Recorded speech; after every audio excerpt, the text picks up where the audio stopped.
You're listening to PetLifeRadio.com.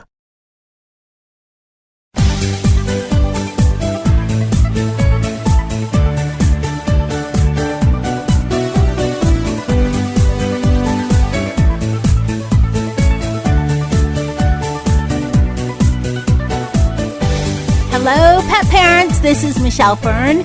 I am at the Global Pet Expo and have some exciting interviews lined up. I'm going to be speaking to Kathy Ireland, who you might know as the gorgeous supermodel and business mogul. She has a new line called Loved Ones at Worldwise. And I'll also be meeting up with Jill Rappaport at the BH Gear and AKC Common Coat Pet Fashion Show. We'll also be interviewing Steve Dale.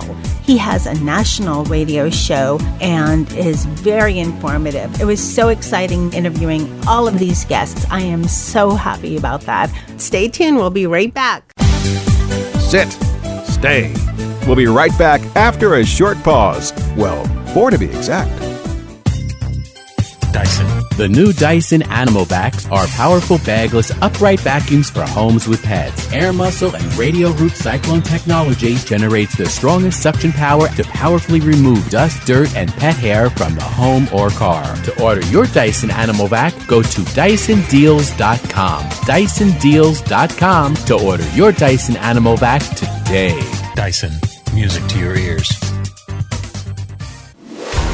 Victoria Schaefer, aspiring actress, babysitter extraordinaire, college student, and animal enthusiast, is on her own for the first time in New York City. Follow Victoria and her 2 dogs, Rue and Echo, as she cares for her furry friends and juggles home life and career, all the while managing to survive in the world's most hectic city. The exciting animal adventures and secret stories from both ends of the leash that make up the Tales of the City. Every week on demand. Only on PetLifeRadio.com. Let's talk pets. Let's talk pets On Pet Life Radio. Pet Life Radio. PetLifeRadio.com.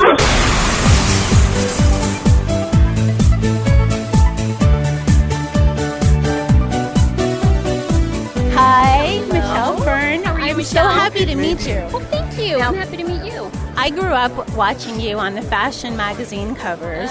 Now you're a business mogul, which is so exciting. You have a gorgeous line of pet products. Thank you. What would you want the consumers to know about developing them? What went into the thought about behind them? Oh, my goodness. A few things, maybe. They're Yes. beautiful. There's so much. Oh, thank you. This is a category that is so close to my heart. And we started our brand 21 years ago, but we waited because this category, it's so important. We've got to get it right. And so to find partners with integrity who would honor our design process and honor the way that we work. And we're not the easiest group to work with. We have very high expectations, how people are treated at every level, what's going on in the factories. We're tough, and I hope we always are. But this is a great group, and they work hard, they work fast, bringing our designs together, inspirations from around the world that really tie into what's going on in today's homes. So it's a wonderful process, and it truly is a labor of love. And these products, the safety, the testing that is involved, you know, the fun with the fashion, the comfort, all of it. It's critical. We've got to get it all right at every area. And so we've finally found the right partners in this area, and we couldn't be happier. Now, you have 2 lines at Worldwise. For Yes. everyone listening, can you just explain a little bit about each of them? Sure. Kathy Ireland, Loved Ones. This is just a fun, wonderful line.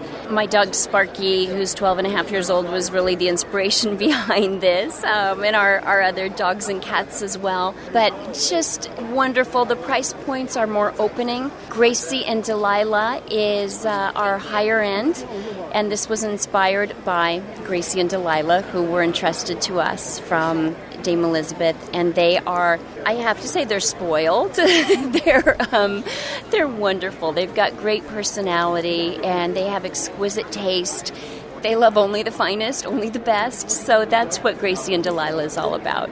Well, thank you so much for speaking with me. I wish you major success with your line. Thank you. And have a great time at the Global Pet Expo. Oh, I really appreciate that. Thank you very much.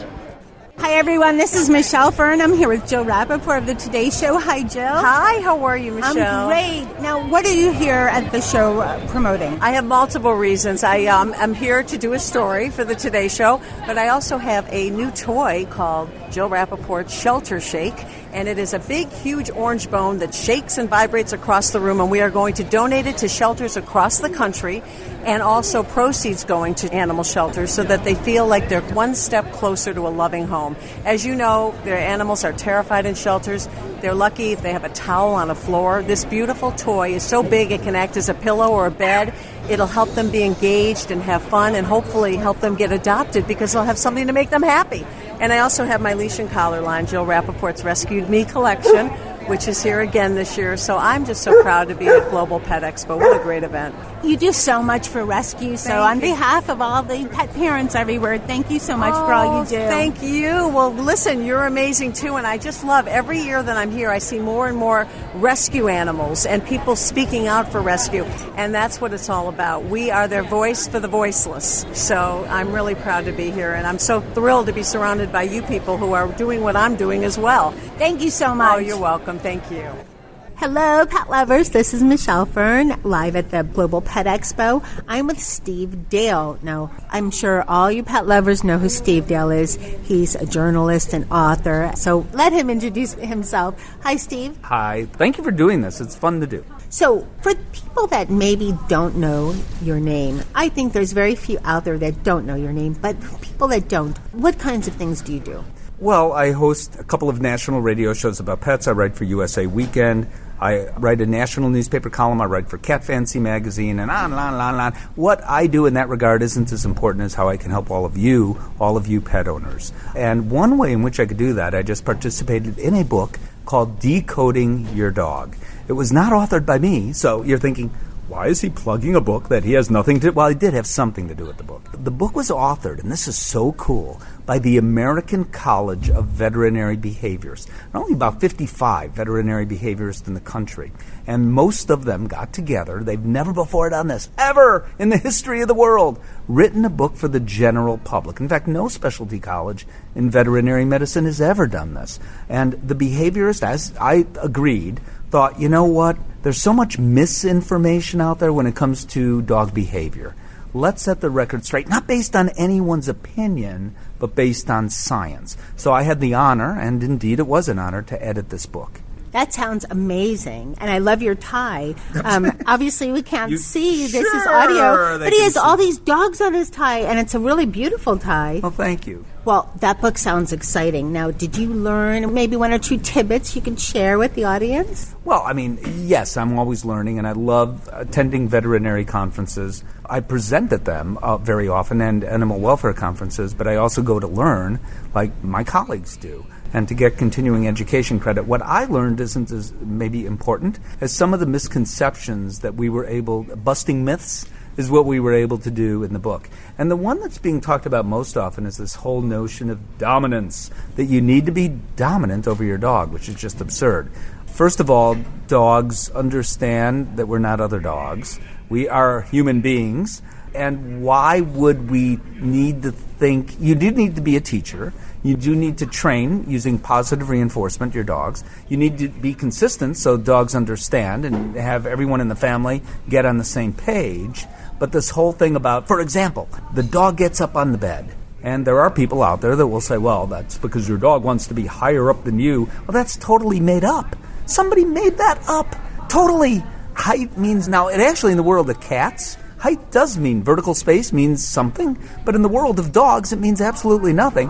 What it means is that it's a warm and comfy place to be, it smells like you, and it's the same reason why you want to be in a bed. But it has nothing to do. So if the dog goes out the door before you do, it means you've never trained your dog not to. But it has nothing to do with dominance. These things don't, and there is no reason to be dominant over your dog.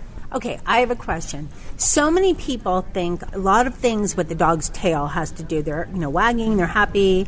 If it's down below their, hinder legs, they're upset. Is that true or false? Well, yeah, a dog's tail is very much an indicator. I'm trying to think of a good example in people, and I really can't. But Maybe like smiling? Yeah, but dogs smile too. So they express themselves not in quite the same way as primates do, but they do have expressive faces. And in fact, science has been done that as human beings, we're pretty good at looking at a dog and understanding what that dog is attempting to tell us by looking at their face. By looking at other things that dogs do, whether the ears go up or down or the direction of the tail, that sort of thing, we're not as good at. Dogs wag their tails when they're happy. Dogs also wag their tail because they're excited.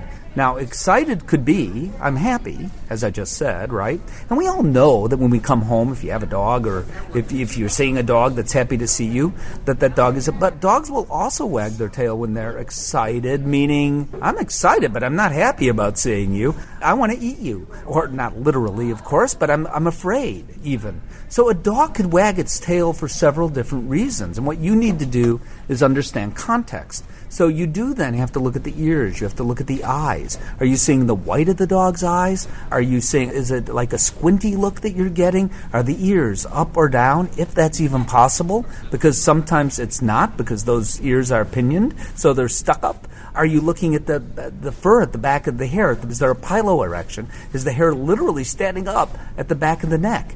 And on and on and on. You have to kind of look at the whole picture to understand. And the context, is the dog barking at you as well? Or is the dog just wagging and wiggling that butt kind of wag? Or is that tail wagging like a flashing, whoosh, whoosh, whoosh, whoosh, back and forth, which is less likely to be happy? So you have to look at the big picture. I hope that answers your question. Yeah, it's like doggy body language. Yeah, it's called signaling is the fancy term, but that's what it is. It's body language. And if we could get better at reading that body language, not only you and me, but our culture, especially if we could teach that to kids, there will be fewer dog bites. Now, there are major differences, of course, between dogs and cats. A few, yes. And but they have more in common than they have different, I would argue. Ah, interesting. Well, I have a cat who has 2 dog brothers, so I think he thinks he's part dog because he's just has a lot of dog-like traits. But that just means you have a confident cat.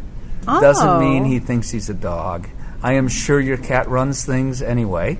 Yeah, cats are control freaks. And the reason why I say that, of course, they're not really control freaks, but what they are creatures that ethologically are predator and prey. They're both. And for a cat to feel comfortable, a cat feels like, well, I'm not going to be threatened. This is my domain. And I have no concerns, no worries about really being threatened. Dogs kind of don't think quite that same way because they're ethologically speaking, and it's been thousands and thousands of years, but they were predators. So it's sort of a different perspective on the world. So one of the outcomes of that is that dogs are more likely to tell us, and in part because we understand dogs better than we do cats, they're in pain. Cats, which is one reason why I say, please go to the veterinarian not once but twice a year. Cats don't tell us that they're in pain. They don't tell us something is wrong. They mask illness really well. They're like magicians. Poof, something's wrong, but I'm not showing you what's behind the curtain. So that's why I say, and people say, well, I know my cat. Well, you might, but you can't do blood work at home, and most of us don't have stethoscopes at home. And really, that goes for dogs, too. They can't tell us when something is wrong. So that's why, when it comes to preventive pet health care, I'm just so on board with that. It can save our pets suffering by catching illness early. It can save us money if something is found early as well. And most importantly, save an animal's life, potentially. Such interesting information. Steve, where can people get this book that you edited? What is the name of it? Thank you. The name of the book is called Decoding Your Dog, authored by members of the American College of Veterinary Behavior, co-edited by Dr. John Sarabasi, veterinary behaviorist, Dr. Debbie Horwitz, veterinary behaviorist, and little old me, Steve Dale, certified animal behavior consultant. To answer your question, if books are sold anywhere, that book will be there. So whether it's online, places like Amazon.com, BarnesandNoble.com, or do we have any bookstores left? For the 3 bookstores left on the planet, they're at those bookstores as well. Thank you so much. This has been so much fun, so informative. Well, it's so much fun for me. Thank you both. It's good to see both of you guys. I had a great time with all these interviews at the Pet Expo. It was just fantastic. So I want to thank all my guests and my listeners for listening. Any comments or suggestions, send them to michelle@petliferadio.com. Listen to more great shows coming up with products that I found at the Global Pet Expo, and they'll be posted on petliferadio.com. Look under the Best Bets for Pets tab, or you can find us live streaming on iHeartRadio, as well as on Stitcher, Nokia, TuneIn Radio, and of course on iTunes. As always, thanks so much for listening. Let's Talk Pets, every week on demand, only on PetLifeRadio.com.